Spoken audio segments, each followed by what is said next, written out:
Hello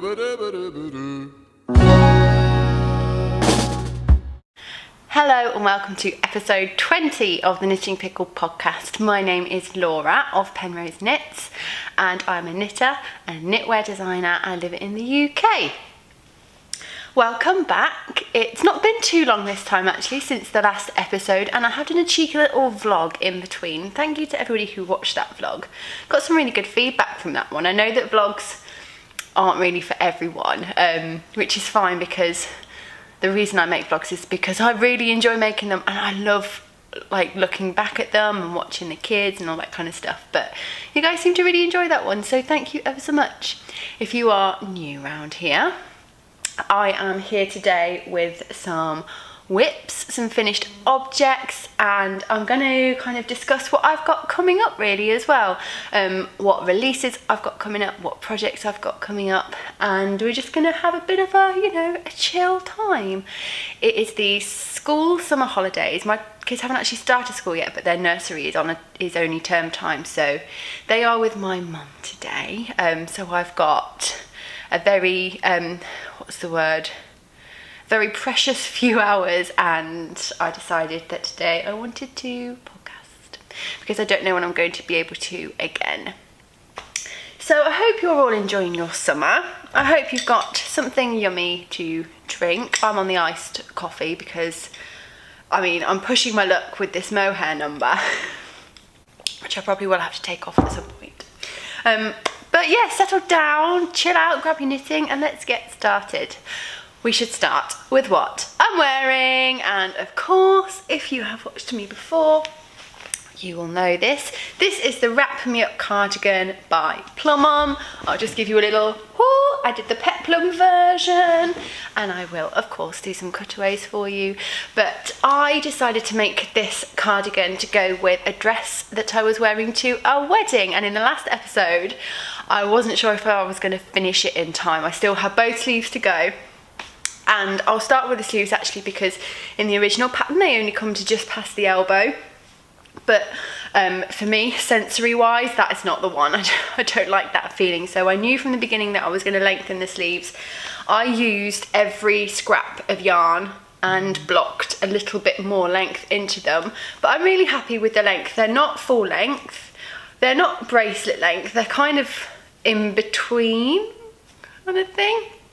But just right for me, because having a little bit more air on my wrists helps me be a little bit cooler, because as I did mention, this is 4 strands of mohair. The yarn I used is the Knitting for Olive soft silk mohair in the shade Plum Clay, and I'm so obsessed with it and impressed with it. It was my first experience of the Knitting for Olive mohair, and of course everybody raves about it, but it is quite pricey, so I'd never I never chose to use it like held with something else, because like I'm fine with dropped kid silk or Filcolanatelia or kind of more of the slightly lower priced mohairs. But because I was doing a 100% mohair garment, I wanted to make sure that it was as high quality as I could afford and that it was going to be soft for me. Obviously it's not soft for everyone. Some people can't wear mohair at all.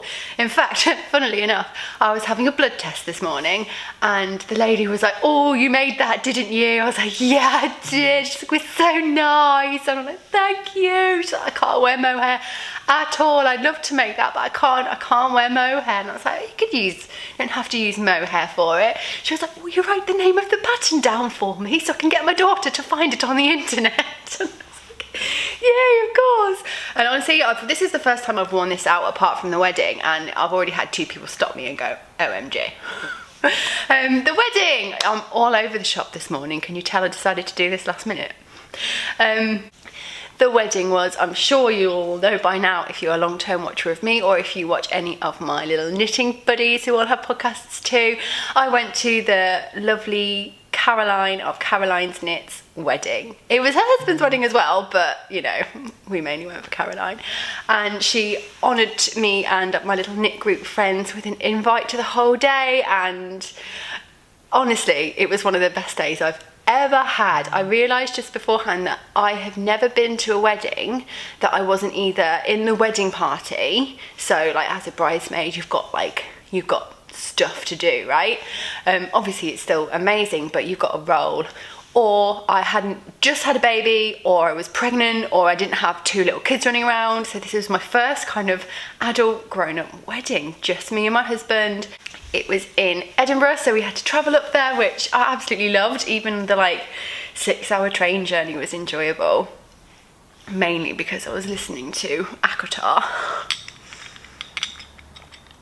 I'm one of those people now. I'm absolutely obsessed. I just finished book 3 and I think it was my favourite. I'm definitely a Nesta at heart.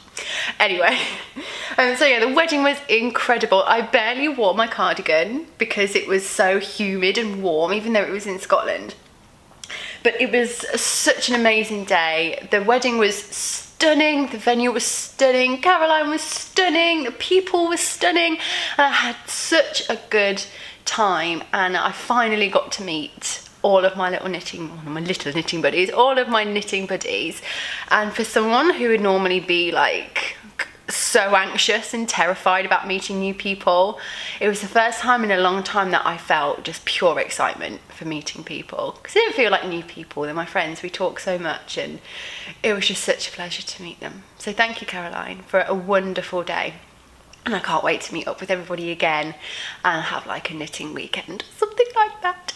So yeah, I'm really pleased with how it came out in the end. It's a lot more wearable than I thought it would be. I thought, it's quite a posh occasion thing. How often am I going to wear this? And I was thinking about, should I rip it out and use the mohair for something I'll wear more often? But actually, I find it's really, really wearable. And on a day like today, where I'm just going around doing stuff, it's actually made me feel really good.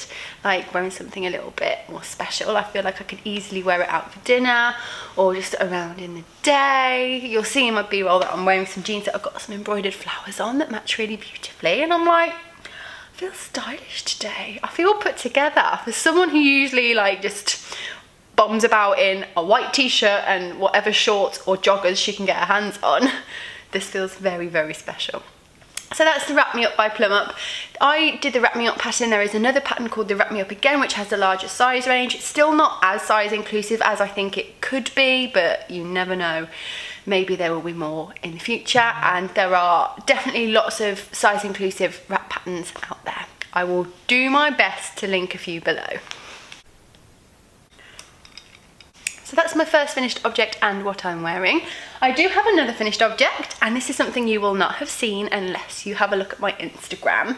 Though I haven't posted this on my grid because it is a gift for someone who follows me. I've hidden her from my stories. I can unhide her now actually, because she's going to be like, where has she gone?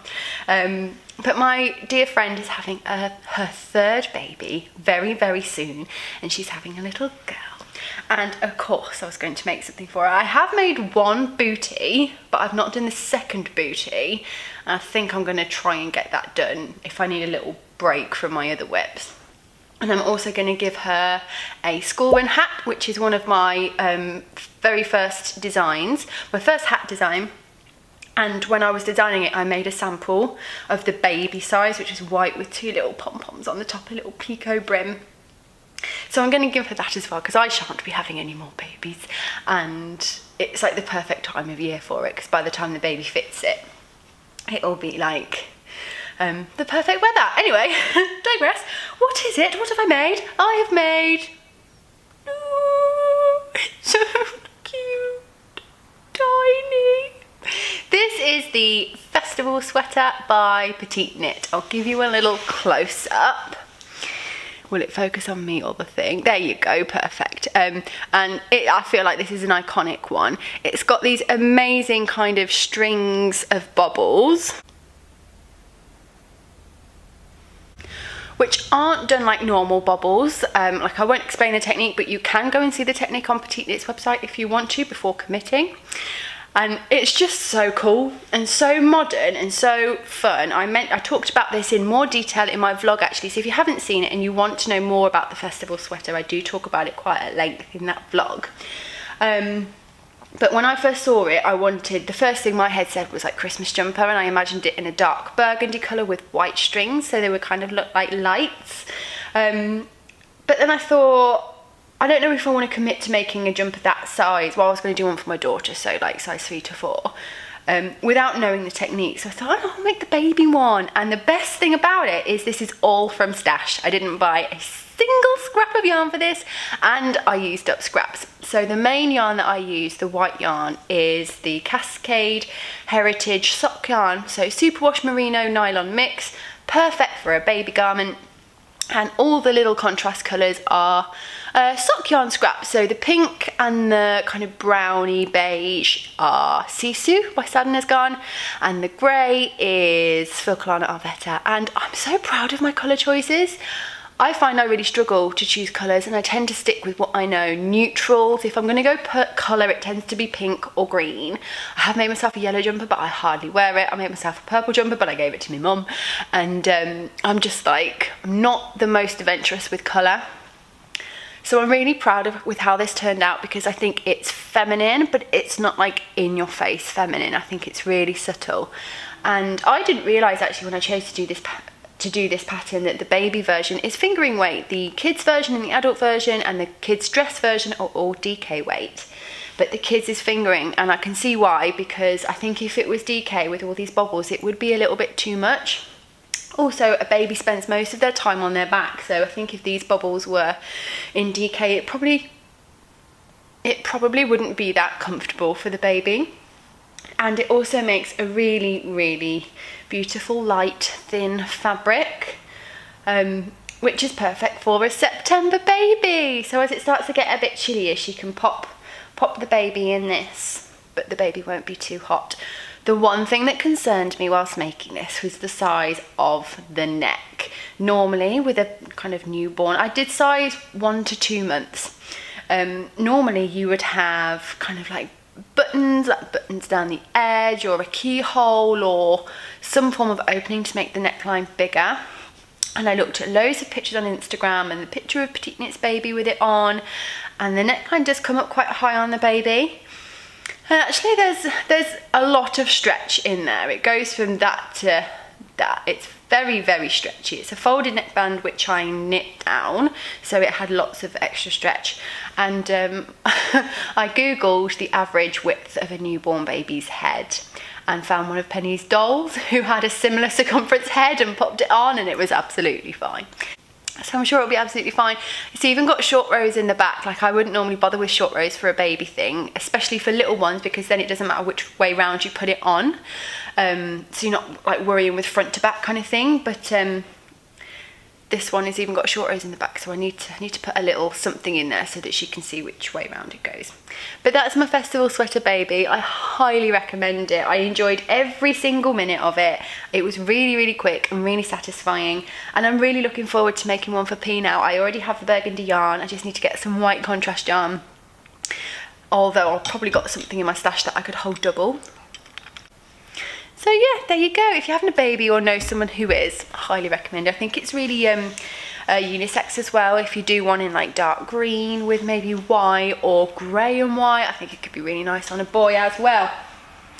So those are my only finished objects, those two things. It's been a very whip heavy few weeks, an intense few weeks with one particular whip, which I'll get to in a minute. But first of all, I just wanted to mention this guy that I showed you last week. I haven't actually made any progress on this. This is my Ingrid sweater by Petite Knit, and this is a present for my sister whose birthday is at the end of the month, so I do need to finish this soon, but I do only have one sleeve and a little cuff to go. And the reason I'm showing it you again now is I mentioned in the last one that on my lattice stitches, which are effectively like 1x1 cables, I was getting, yeah, you can even kind of see it, some of them were quite wobbly and I didn't like the look, and throughout it I tried a number of different techniques, and I actually got to a point where it looks nice and neat and straight. But I did mention in my last podcast, if anybody knew what I was doing wrong or a way that I could make it a bit better, to please let me know. And someone was like, have you read the bit in the pattern about how to do that? And I was like, no, I hadn't even realised. I just assumed that it was like cable these stitches, but there's actually a whole section in the pattern that explains to you how to do it without cabling. They're actually faux cables, they're not real cables. And I was like, oh my god, Laura, like, you're such an idiot. It's like rule number 1, read the whole pattern. That's something I struggle with actually. It's somebody who has sensory processing things. Quite often when I look at a sheet of paper with words on it, I'm not dyslexic, but I can get very overwhelmed by it. I'm all right with a book because it's just normally just text kind of thing, but in a pattern sometimes when it's got different sections, different titles and loads of different bits and loads of stuff you have to read before you start the pattern, I'm just like, ah! That's just me, though I know a lot of people like to have all that information there to access, but for me, I'm like, just tell me what I need to know. Tell me where to find the information I need to know. So with my patterns that I write, I try to find a balance there. I try not to have too much overwhelming information, but you still have everything you need. Anyway, tangent. But it was right there in the pattern what to do. So I will do that on the next sleeve, and I'm sure it will be fine. My sister won't notice the difference. I'm not seeing her till after her birthday, actually. We've both signed up to do a 10k run, which is really exciting now that I've got back into running again since I started to feel better. If you've not been here before, I have Graves' disease, which is an autoimmune disease, which attacks my thyroid and makes my thyroid go crazy and makes me feel really poorly. But my medication is kind of settled now, so I'm able to run again, and it's fully grasped me. I'm obsessed again. I love the way it makes me feel. It's such a stress relief, having a goal and a sense of achievement that isn't based about anything to do with my body or how I look or anything like that. It's like really refreshing. So I thought I'll sign up for a 10k just to give myself a little goal. I'm a little bit worried because I'm currently at 6k and the running's in 2.5 weeks.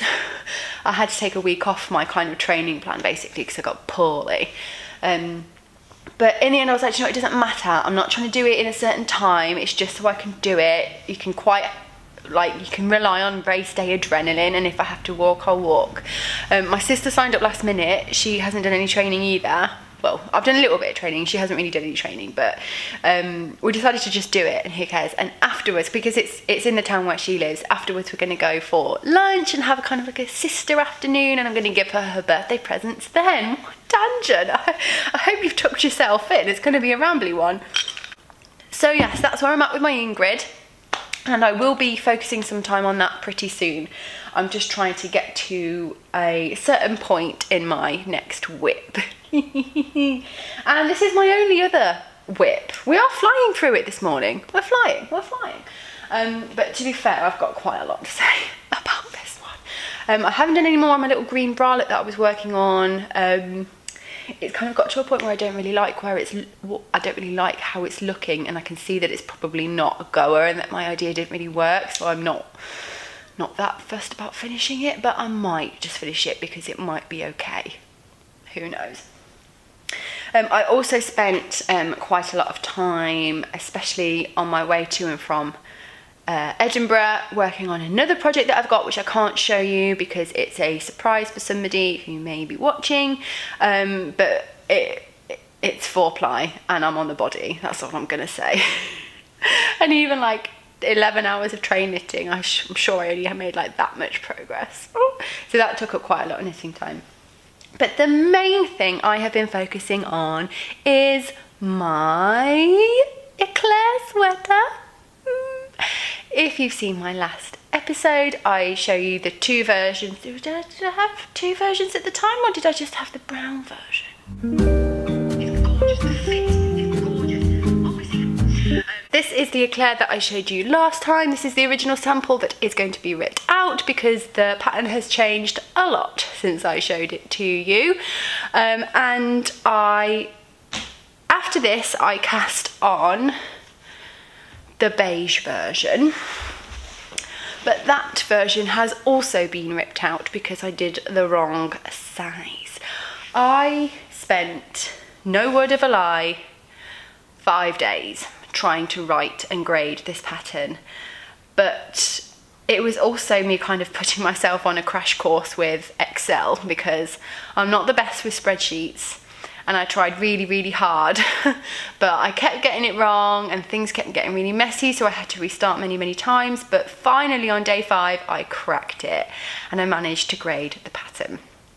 Yay! I really thought at one point it wasn't going to happen and that this was just going to be one that was just for me and left to not be let out into the world. But we got there. I had so much encouragement from you guys on Instagram. I felt really supported and we did it. It has also been edited as well. It's been signed off already.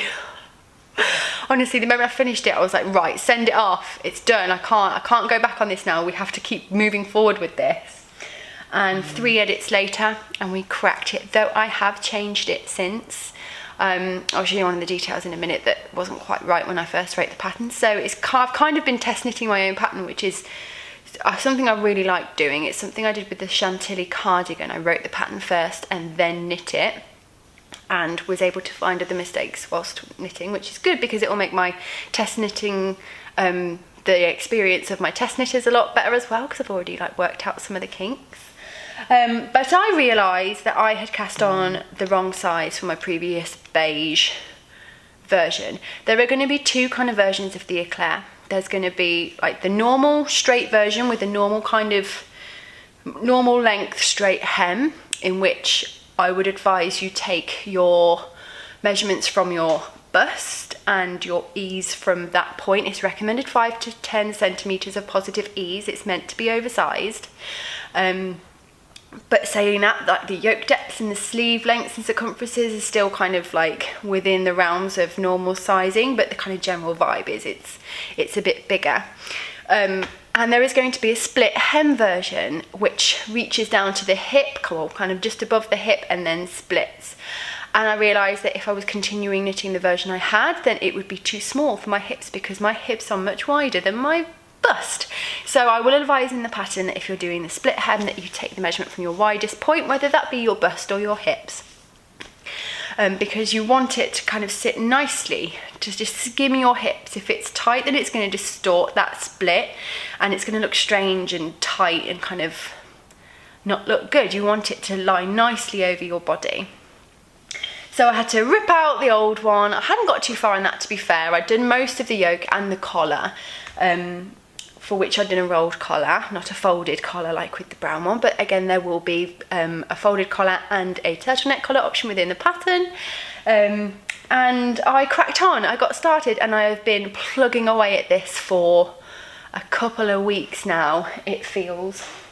But it does mean I've got quite a lot to show you, yay! Right, which way round are we? That way round. So, here we go. This is the new version of the eclair. It is made with Filcolana Peruvian Highland wool. The brown version was the Knitting for Olive Heavy Merino, but I quickly realised that this project is a yarn guzzler.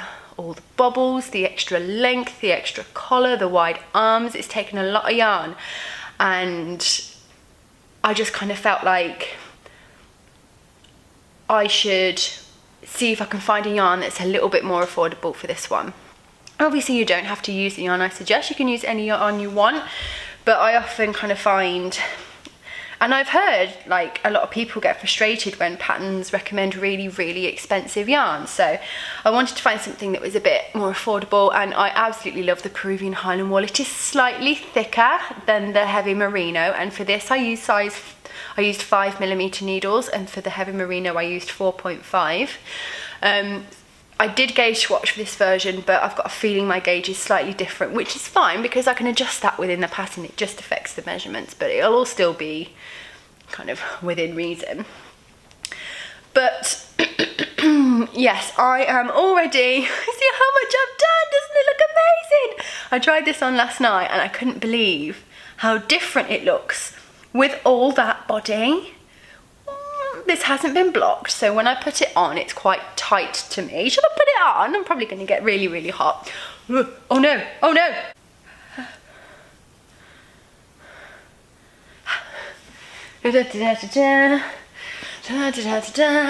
Whoopla! Which way round are we? Yeah, that way. Make sure I'm not getting myself in a mess.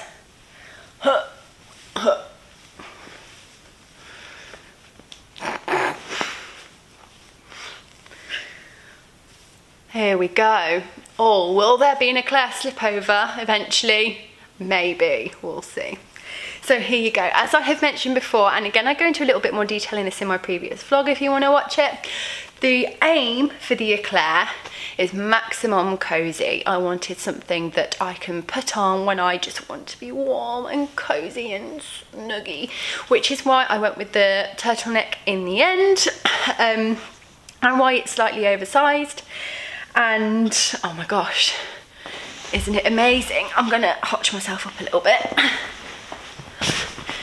Woo.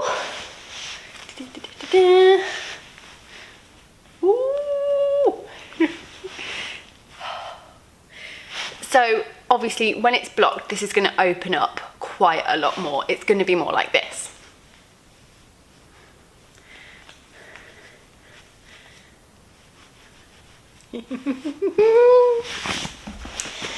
And so as you can see, I have, I'm already on the front panel of the split. The body length was quite a tricky one, getting the right spot for where I want the split to be, and it's basically kind of between the natural hip and the natural waist. And then the front is going to be kind of just covering crotch, and the back is going to be a little bit longer, so it just covers the butt, because I would really like to wear this with leggings. You know, you can get those like fleecy lined leggings for in the winter. So not quite like a dress length, but definitely big enough to kind of cover those bits. I'm personally not someone who can just wear leggings on their own as trousers. I'm not 16. Though to be fair, you can do that at any age. That's just not something that I'm confident enough to do. Also, I mean, I find it really hard to find leggings that don't go see-through on my big bum. So yeah, fleecy lined leggings and this big comfy guy, which I'm going to which I'm now going to take off because it's hot. So like I mentioned, I've still got a little bit to go on this, and once I have worked out the best way to do the split, and the reason that I'm having a bit of an issue with the split and how to write it is because every size is different. Every size, the yoke ends at a different point in the pattern repeat, and when you cast on your underarm stitches, your raglan becomes part of the body, and you have to pinch a couple of stitches from that raglan to finish off any unfinished sections here. So this is the size 4, and I was left with 3 out of 4 stitches of this cable column. So I pinched 1 stitch to finish this cable column because they're 2 by 2 stitches, and another one to create a purl stitch here.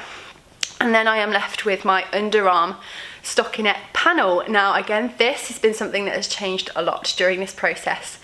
Originally in my brown sample, I did have a full cable section under the underarm, but I swiftly realised that that wasn't going to be possible for every size at all, and I now understand why cable jumpers have like seed stitch sections and just like plain knit and purl sections, because that's where you do your grading, that's where you adjust to make different sizes.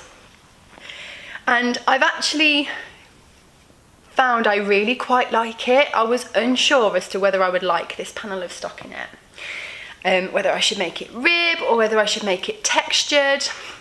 But in the end, I find it really balances out the body. The sleeves obviously are just stockinette, so this panel is going to run up into the sleeve, and I think it's just going to be, I just think it's going to be really cool. I really like it as a little design feature. It's a little bit different, it's a bit more modern, it kind of takes the edge off the traditional cable and makes it a little bit more, I don't know, relevant. And I mean, it's not a traditional cable jumper by far, especially with the polka dot bobbles. Look at them, look at that texture, oh my god, I love it so much.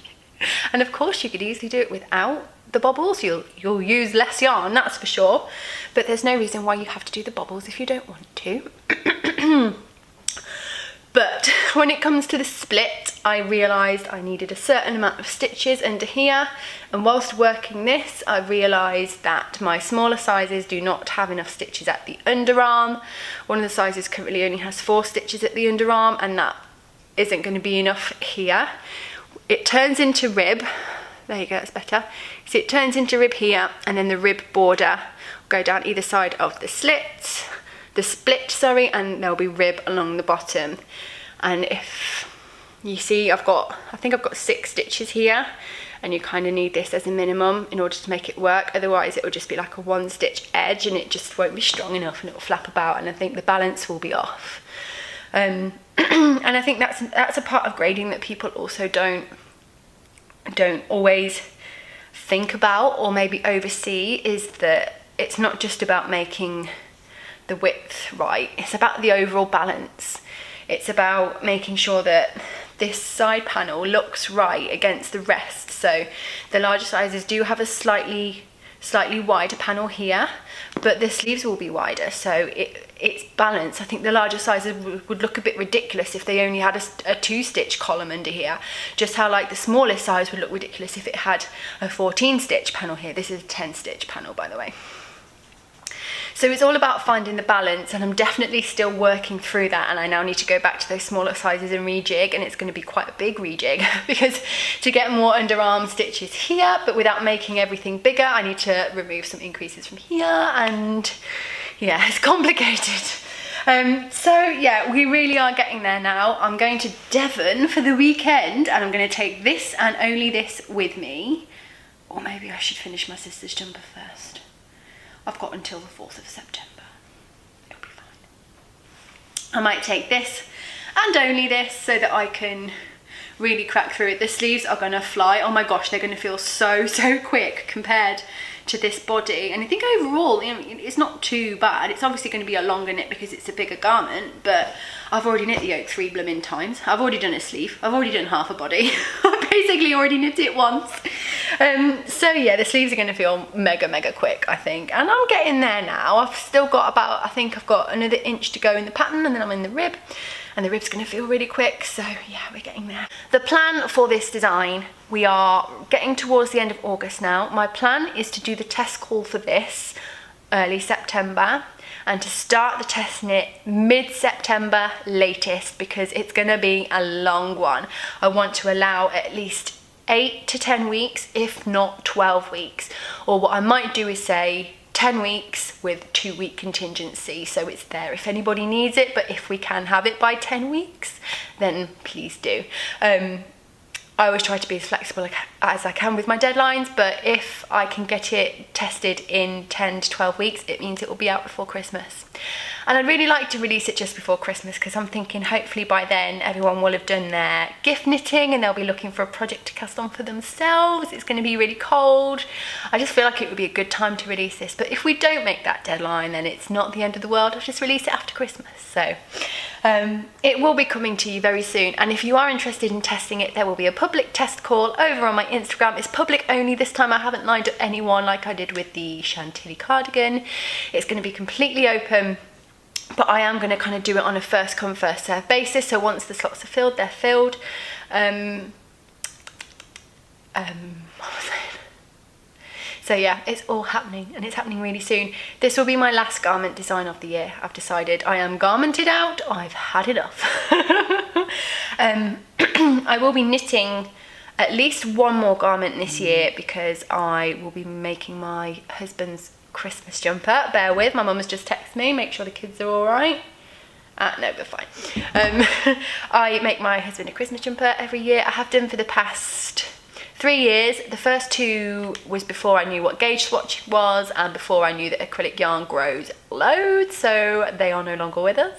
But last year's was the single malt by Maxime Sir, and it's amazing. It fits him really well. He loves it. I'm excited for him to wear it again. I recently shaved it and washed it, ready for the cold weather.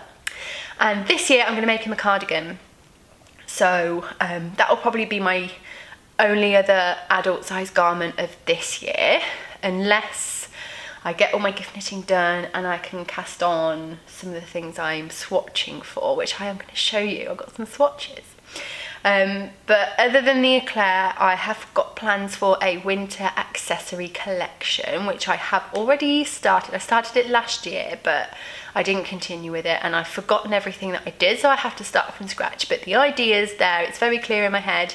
And now the idea of grading a hat compared to what I've just gone through with this thing, it's going to take me 10 minutes and it's going to be really fun.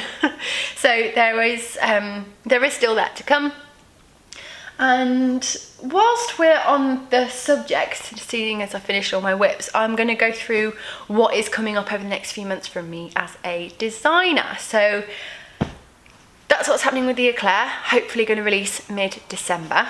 The next release coming up is exciting. I haven't formally announced this yet, though I will have announced it on my Instagram before this goes live. But I don't know if you can remember this. It's been a while. I forgive you if you've forgotten about it. But the Chunky Souffle is ready to be released. Whoa! This is the chunky version of my original souffle pattern, which you may or may not have seen. There's the original mohair version, the summer version, and the kids version. And this is the chunky version. This is made with drops Wish, which is currently on sale at Wool Warehouse for £2.75 a ball rather than £4.50. So if you are intending on making the Chunky Souffle, then I highly recommend going to get your yarn now. On my Instagram, I will have already announced the yardages and the sizes and everything you need to know ready for the release, which is going to be on the 1st of September, which is 2 weeks today. Today's Thursday, that this will probably go live on Friday. So yes, the Chunky Souffle is coming to you. Obviously, it's chunky, super chunky actually. It's on 8mm needles. It's super cozy. This is currently my go-to cozy. Me and my husband were sat on our like little terrace when it was really hot a couple of days ago, and it started to get really cold, and I was like, darling, will you fetch me my Chunky Souffle? And I was like, is he gonna know what it is? And he came back with this in his hand. I was like, so proud. So it's so comfy, and it's got oversized sleeves, and it's cropped length, and it's a really quick knit as well. I originally knit this in 4 days, I think, but that was quite an intense 4 days, so maybe give it a week and a half, 2 weeks. But it's a super quick one, and I love it. I will also be sharing all my testers versions. There are already a few projects on Ravelry, so if you want to come and see other yarn colours, there's a really beautiful yellow one, there's grey ones, white ones, and just, yeah, I love it. So that's the Chunky Souffle coming at ya in 2 weeks. Ooh. And then after the Chunky Souffle, and maybe around the same time as the Eclair testicle, will be the Chantilly Vest testicle. The Chantilly Vest has been a little bit delayed compared to the cardigan. The cardigan is in testing now. The testing is nearly over. The testing will be done in 2 weeks' time, and then the release will be shortly after. So the Chantilly cardigan will be released mid to late September. But the vest took a lot more editing because it's effectively like a set-in sleeve shape, and I have also found myself a sample knitter. I feel very official now. Basically came to the realisation that I haven't got time to knit everything myself now, and I can't use my original sample of the Chantilly Vest because it's wrong. It's far too wide on the shoulder, and I can't use that as an example because the thing you knit's not going to look the same. So I've currently got a sample knitter knitting it up for me, and bless her, she's been ever so patient with me. There are some issues with the pattern, and it goes to show that tech editing can't wheel out everything, which is why testing is so important. So she's effectively got her own little private test knit there, but will be sending the garment to me afterwards, and of course I'm paying her. So we're working on that together at the moment, and we've got a few things to sort out. So the vest test call will be at some point in September, and that won't be quite as long. That'll be more like 4 to 6 weeks because it's 5.5mm needles and there's no sleeves. It's really quick. Obviously the collar takes a little while, but overall it's a relatively quick knit. So the Chantilly Vest, the Chantilly cardigan will be coming in September and October, and then this guy in December, and I'm hoping to do my winter accessories collection in November. So yeah, there's a lot going on for the last few months of the year, and I'm also going to try and do the Stephen West MCAL. Am I mad? Yes, I'm mad. Oh, and Christmas gift knitting as well. It's going to be a long few months. But I'm so excited by it. My goal this year as a designer, as my kind of first year of like really trying, like really going for it, making it my priority, thinking about it in a business mind, kind of planning out my whole year, seeing if I can actually make a thing of this. Like, I'm on the cusp of a new part of my life. My son goes to school this year, my daughter goes next year. I'm going to have a lot of time, and I don't want to sit around on my bum that whole time. I want to work, I want to do something. But I hate working for other people. So if I can do something where I can work for myself and contribute to my family, then I will. So that's what I'm focusing on this year, and my plan was to have 10 releases, and if everything I've mentioned happens, then it will be 10 releases, which is really exciting. I'm not going to worry myself if I don't hit that target, but it was more just like a kind of, can I do it? And if I can't make it, what could I have done to make it happen next year, kind of thing. But we're on track. So speaking of what's coming up, I've got some swatches to show you. Yay! One of them is a potential design swatch. One of them is a crazy swatch for a pattern that is not mine. I don't know why, but I was struck with this idea last night, and I actually made this swatch whilst I was sat outside my children's room waiting for them to go to sleep. Has anybody else's kids gone like mad in the summer holidays? I swear it's like 9:30 by the time they finally go to sleep. They're only 3 and 4. It's like, come on kids. Even if I knacker them out, even if I take them to soft play, they just won't go to sleep. But we have found that like sitting outside the room and being like, go to sleep, listen, stop talking, blah, blah, blah, I'm right here, they do eventually go to sleep. So I did this swatch last night. Here it is, just this little grey little thing going on. I shall give you a closer look. So, I have had the pattern for the holiday slipover by Petite for ages. It's that kind of like massive deep armhole, chunky, short cropped slipover. I'm a little bit obsessed with slipovers. The only slipovers I own are the Friday slipover by Petite, which is grey, which I made last year, and even though I didn't gauge swatch and it's a bit too big and looks a bit strange, I love wearing it.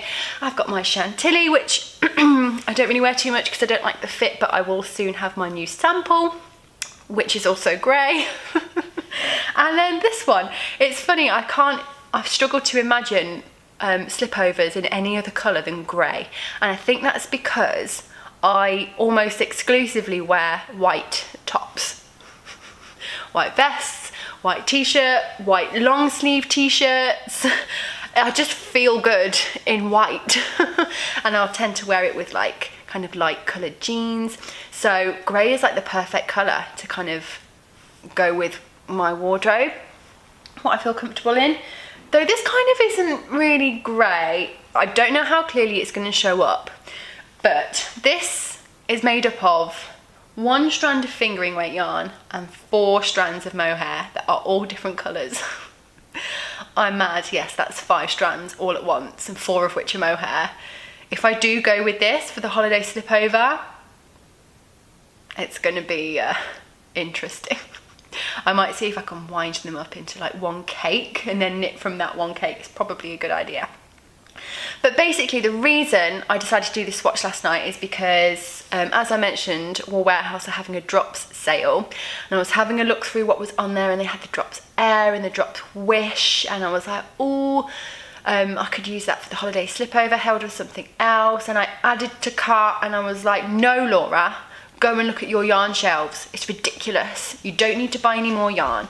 I'm not one of those who will ever go on a yarn ban. I don't partake in restriction in my life. But I also knew, I was like, hang on a minute, before we go and order the yarn for this project that you don't even have time to cast on at the moment, let's see what we've got. And I had discovered that buying grey mohair isn't a thing. All grey mohair is blue.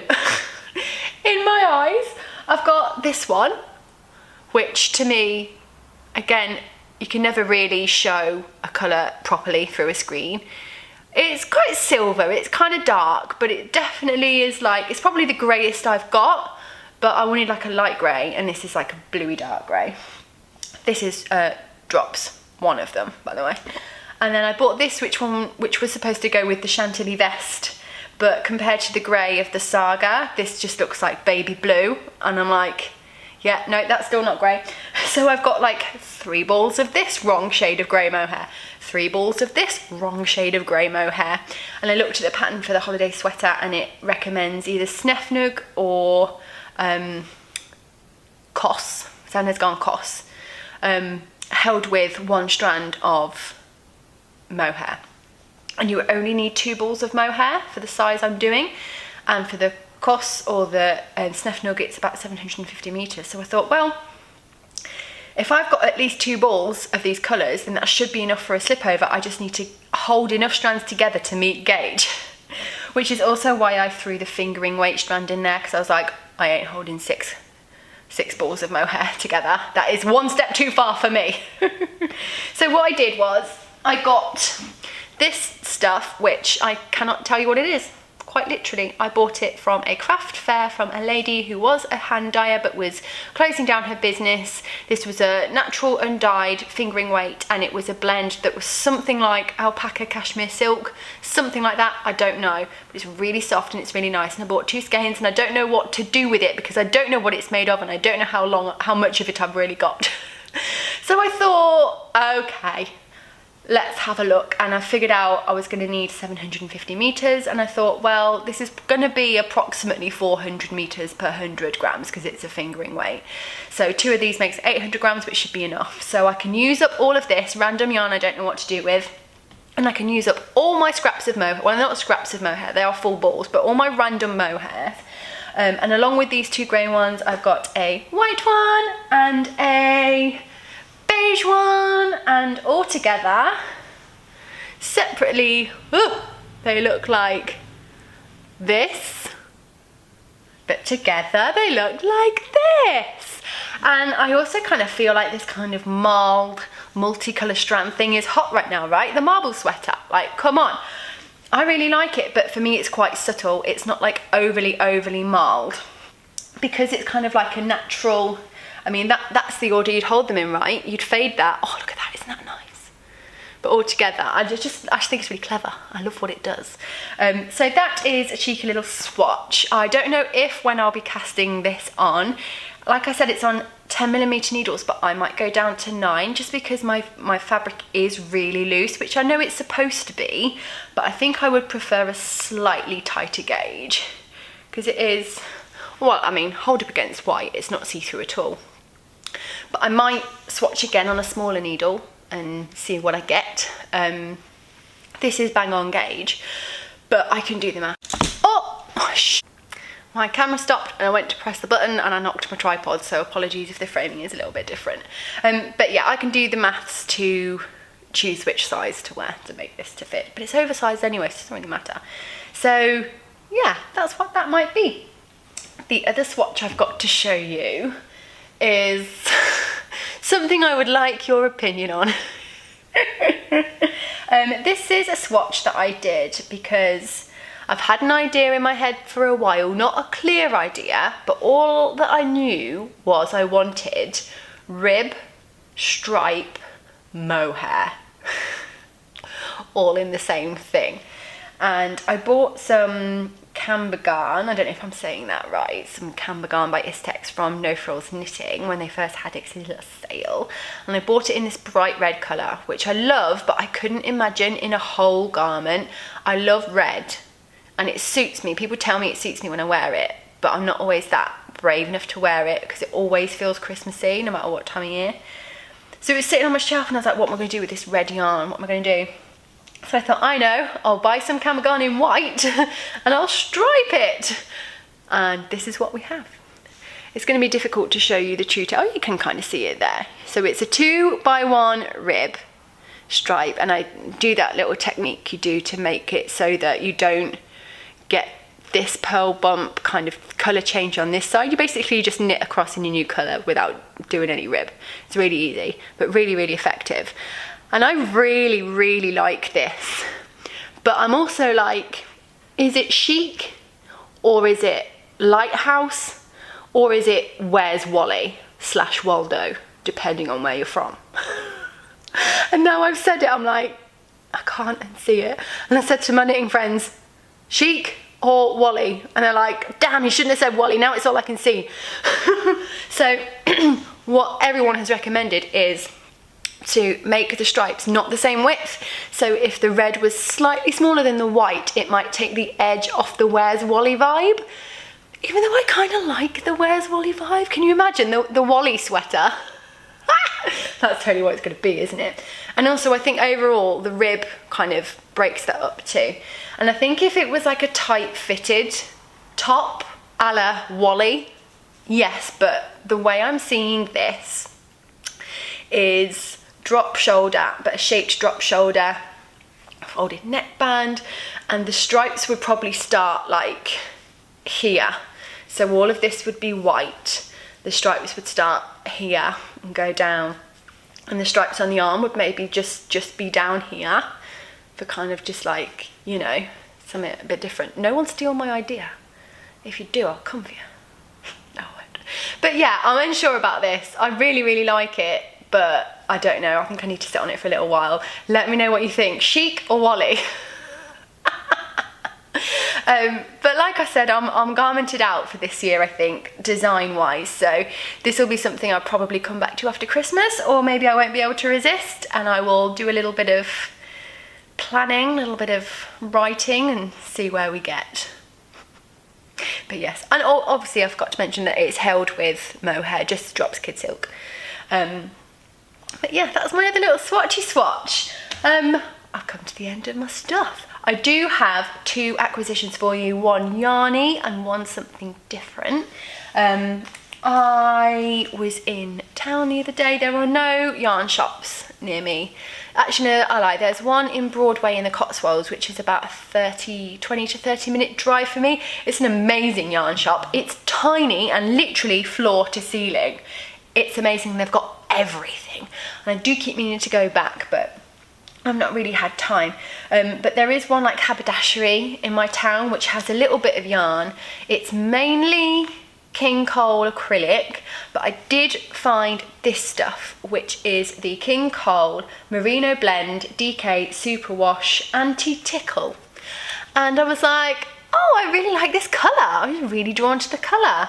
And I thought, well, we've got a Superwash Merino here. What should we make with this? Something for Penny, yay! And she really suits green.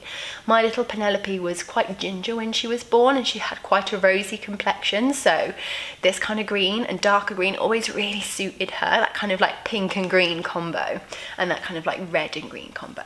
And though she's kind of blonded out now and her skin isn't as pink as it used to be, she still really suits this colour. And what I would like to make her an Ingrid, basically. I'm enjoying this one so much that I will happily knit another one. And I also thought it would be really nice to kind of like surprise my sister and be like, you're twinning with your niece. Like, how cute is that? And I also think I might make myself the slip over at some point so we could all be matching. And I can't remember how much this was. It wasn't very expensive, but yeah, I just grabbed it because I liked the colour.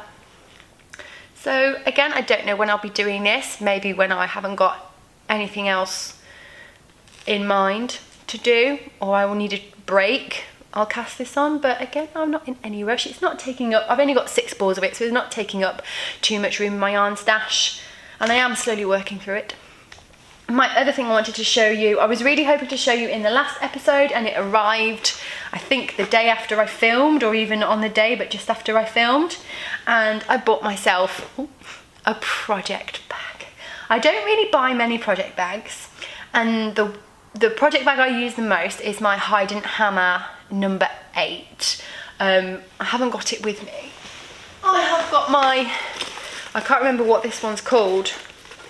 I have got this one, which is like a brown wax one, and it has got like handle straps, and I bought an extra long strap so that I can take it out and about with me, because what I love about this one is it's got loads and loads of pockets, and it's like phone, wallet, keys, knitting, huzzah, and I love it.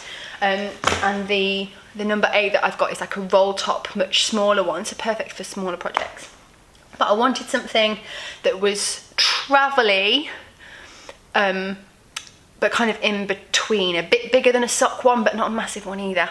And I was scrolling through my Instagram, and a lady who has test knit for me in the past posted a picture of a project bag, and I was like, oh, that's a bit of me. and then I realised that she'd made it was her own thing, and she has Project Bag Etsy store, and I had no idea. So I went and followed and had a little look, and I was like, oh my gosh, they're so beautiful. And I bought one straight away, and I'm so glad that I did, because it is stunning. I didn't think anything would rival Hide and Hammer, but right now I love them like equally, and they have different vibes and serve different purposes, which is great, so they can happily sit side by side. Anyway, I'll stop teasing you. Look at this beauty. I think I was also really drawn to it because it was giving me autumnal vibes, and I was just so sick of the heat by that point. It's corduroy and soft, and it's by Willow Bay Handmade. She does it in pink. I think she's just released like a mushroomy grey one. She does them in like patterned fabric and beautiful floral natural designs, and her eye for fabric is stunning. And what I love about it is drawstring, which is great because it's quick, easy, shove your knitting in, bosh. But it's also got separate handles.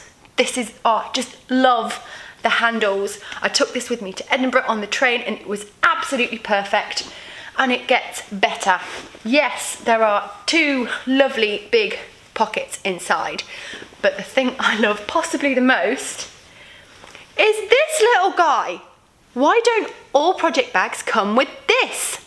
It's just a little, like, what do you even call it? It's like a little clippy guy, and it came with stitch markers on it, and I was like, that is such a good idea. Why have I never thought to do that before? And it's so handy because I'm constantly losing stitch. Oh, look at that. I wondered where that went. I'm constantly losing stitch markers. They get lost in the bottom of the bag, but here they are so convenient. And when I have taken this out and about with me, if I'm doing some errands and I know I'm gonna, you know, stop off at a cafe for half an hour whilst I'm doing my errands, I want to take my knitting, I can just shove my phone in one of the pockets and attach my keys to this bit, and we're good to go. So there you go. Willow Bay Handmade, stunning, couldn't recommend more. Look at me, I don't usually get excited about project bags unless they're the ones that my mum makes for me. But they're quite a bit bigger and like less travelable, and I use those more for like storing my whips in the house. So there we go. I think we've made it to the end. I feel like I've been talking a million miles an hour, and I feel like it's only been like 10 minutes.